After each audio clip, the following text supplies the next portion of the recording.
నష్టాన్ని కష్టాన్ని భరించి రైతన్న అవమానమాకలి ఎదిరించి రైతన్న మన కోసమే కష్టపడతాడు, మన కడుపులని నింపుతాడు.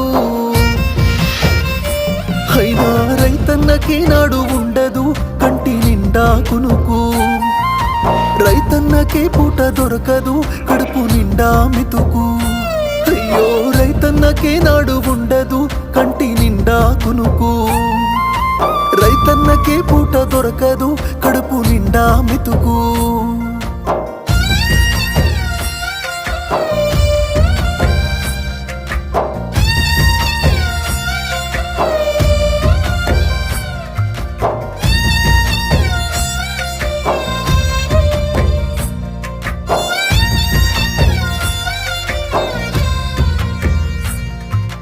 గుండెల్లో భయం కన్నుల్లో కలత వేసిన పంట చేతి